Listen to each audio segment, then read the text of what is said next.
আসসালামু আলাইকুম সম্মানিত দর্শক, আশা করি সবাই ভালো আছেন। দেশে এবং প্রবাসে যে যেখান থেকে দেখছেন সকলের সুস্বাস্থ্য কামনা করে আজকের পর্বটি শুরু করছি। আমাদের আজকের পর্বের বিষয় হেবা বা দান কিভাবে করবেন, কখন হেবা দলিল বাতিল করা যায়, কাকে হেবা করা যায়, এই সকল বিষয় নিয়ে আজকে বিস্তারিত আলোচনা করব। হেবা বা দান হল মূলত এমন এক ধরনের হস্তান্তর পদ্ধতি যার মাধ্যমে মালিকানার পরিবর্তন ঘটে এবং অন্য ব্যক্তির বরাবরে মালিকানার শর্ত সৃষ্টি করে তাকে মূলত হেবা বা দান বলা হয়। এখন আমরা জানব হেবা বা দান সম্পাদনের উপাদান সমূহ সম্পর্কে। ১. দাতা জীবিত থাকার মধ্যে দান কার্য সম্পন্ন হতে হবে। ২. হেবা দান গ্রহণের আগে দাতা মৃত্যু বরণ করলে দানটি বাতিল বলে গণ্য হবে। ৩. সম্পত্তি দান করার সময় উক্ত সম্পত্তিতে দাতার মালিকানা ও দখল থাকতে হবে। ৪. দানটি দাতা কর্তৃক স্বেচ্ছাকৃতভাবে হতে হবে। ৫. সম্পত্তির দাতাকে মস্তিষ্ক সম্পন্ন ও সাবালক হতে হবে। ৬. দান গ্রহীতা মানসিক ভারসাম্যহীন বা নাবালক হলে তার পক্ষে গ্রহীতার অভিভাবক দানটি গ্রহণ করতে পারবেন। এখন আমরা জানব হেবা বা দান দলিল বৈধ হওয়ার শর্তাবলী সম্পর্কে। হেবা বা দান দলিল বৈধ হওয়ার শর্তাবলী: ১. দাতা কর্তৃক দানের ঘোষণা প্রদান করলে। ২. গ্রহীতার পক্ষ হতে দান গ্রহণ করলে। ৩. গ্রহীতাকে দানকৃত সম্পত্তির দখল বুঝিয়ে দিলে এবং দখল দেয়া হলে। কিভাবে হেবা বাতিল করা যাবে? দখল হস্তান্তরের পূর্বে হেবা দলিল বাতিল করা যায় এবং হেবা অথবা দান গ্রহণের পূর্বে গ্রহীতা মারা গেলে দানটি বাতিল হয়ে যায়। আরেকটি বিষয় হচ্ছে হেবা শব্দের অর্থ কি? হেবা আরবি শব্দ, এর বাংলা হচ্ছে দান এবং এর ইংরেজি শব্দ হচ্ছে গিফট। এবার আমরা জানবো হেবার প্রকারভেদ সম্পর্কে। হেবা সাধারণত দুই প্রকার: সাধারণ হেবা, আরেকটি হচ্ছে হেবা বিল এওয়াজ।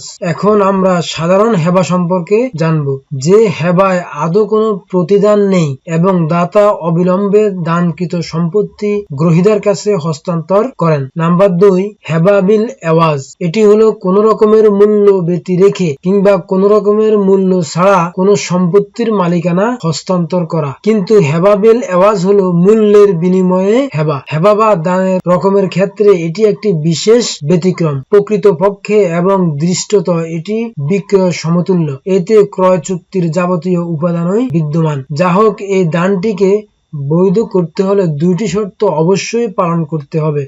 ১. দান গ্রহীতা কর্তৃক বিনিময় মূল্য প্রকৃত বা বাস্তবিক পক্ষেই দিতে হবে। ২.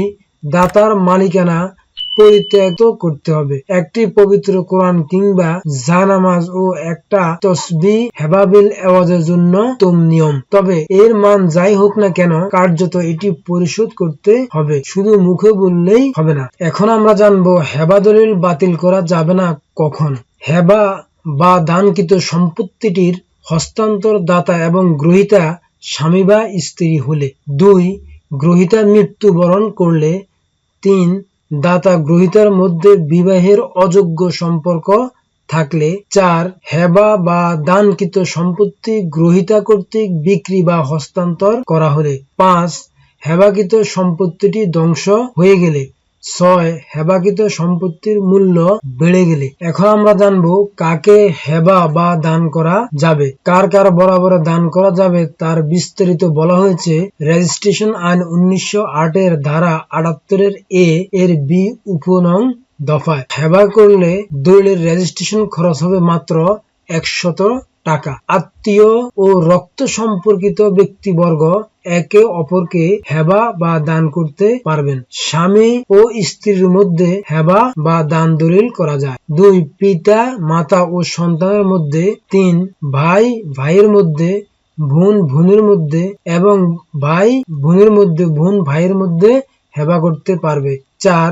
দাদা দাদির নিকট, নানা নানির নিকট এবং নানা নানি নাতনিকে দাদা তার নাতি নাতনিকে হেবা বা দান করতে পারবেন। তারপরের বিষয়টি হচ্ছে ধর্মীয় দাতব্য প্রতিষ্ঠান বরাবরে আপনি হেবা বা দান করতে পারবেন। এখন আমরা জানবো হেবা বা দান দলিলের মাধ্যমে প্রাপ্ত সম্পত্তি বা জমি কি আপনি বিক্রয় করতে পারবেন। হেবা বা দানকৃত জমি গ্রহীতা যে কোনো ভাবেই হস্তান্তর করতে পারবেন বা বিক্রয় করতে পারবেন, এতে কোনো বাধা নেই।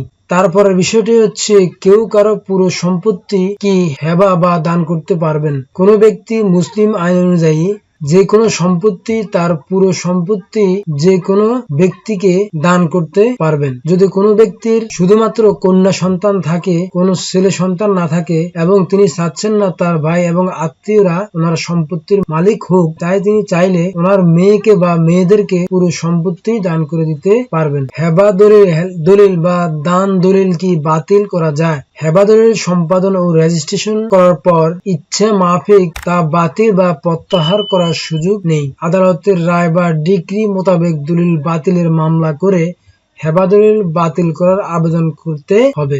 গ্রহীতা কর্তৃক সম্পত্তির দখল বুঝে পাবার পর হেবা বাতিল করা যায় না। এখন জানবো কখন হেবা দলিল বাতিল করা যায়। দখল প্রদানের আগে যে কোনো পর্যায়ে হেবা দলিল বাতিল করা সম্ভব। হেবার অন্যতম শর্ত হচ্ছে দখল হস্তান্তর করা। দখল হস্তান্তর না করলে দান সম্পূর্ণ হয় না।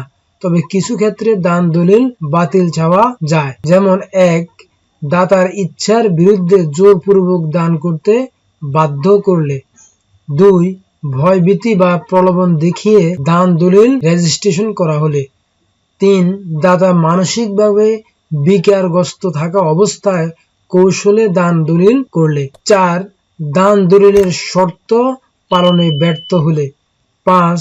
দখল প্রদানের পূর্বে দাতার মনের পরিবর্তন